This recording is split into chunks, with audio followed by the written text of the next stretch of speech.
Çin komünizminin Doğu Türkistan'ı işgal etmesinin 70. yılı nedeniyle dünyanın farklı bölgelerinde protesto gösterisi düzenlendi.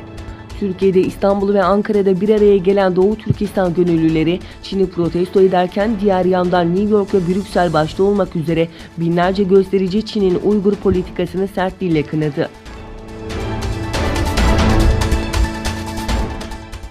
Belarus'ta mahsur kalan Uygur Türkleri Çin'e iade edilme tehlikesiyle karşı karşıya kaldı. Belarus'un başkenti Minsk Havalimanı'nda mahsur kalan Uygur Türklerinin Türkiye vizesi olmasına rağmen Türkiye'ye gitme taleplerinin reddedildiği ve Çin'e gönderileceği bildirildi. İddialara göre mahsur kalanların ABD konsolosluğuna gittiği belirtildi. Ancak konuyla ilgili resmi açıklama gelmedi.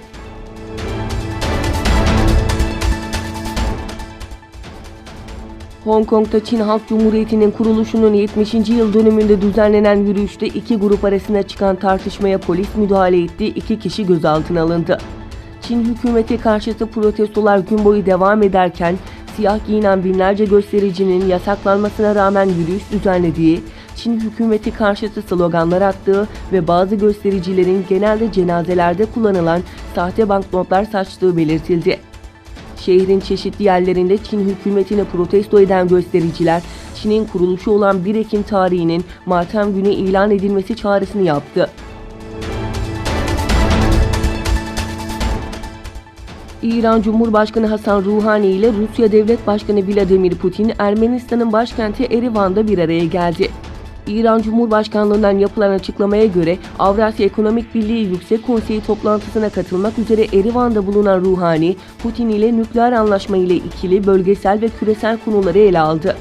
Nükleer anlaşmanın uluslararası sorunların çözümü için başarılı bir model olduğunu savunan Ruhani, söz konusu anlaşmanın sonuç vermesi için tüm tarafların karşılıklı olarak taahhütlerini yerine getirmeleri gerektiğini ifade etti.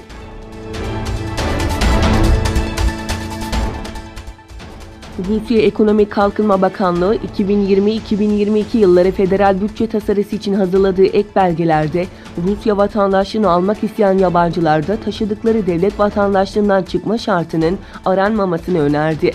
Açıklamada göç politikasının gelecekte başka vatandaşlıktan vazgeçme şartını ortadan kaldırma fırsatını sağlayacağı belirtildi. Antarktika'daki D28 buzdağının devasa bir parçasının koptuğu açıklandı. Gevşek diş olarak da bilinen 209 metre kalınlığında ve 347 milyar ton buz içeren buzdağının koptuğu bildirildi. Avrupa Birliği Yer Gözlemevi ekibi parçanın yıllardır kopmasını beklediklerini ve bu sebeple bunu iklime bağlamadıklarını belirtse de kimileri olayın doğrudan iklim değişikliğiyle bağlı olduğunu net olarak ifade ediyor.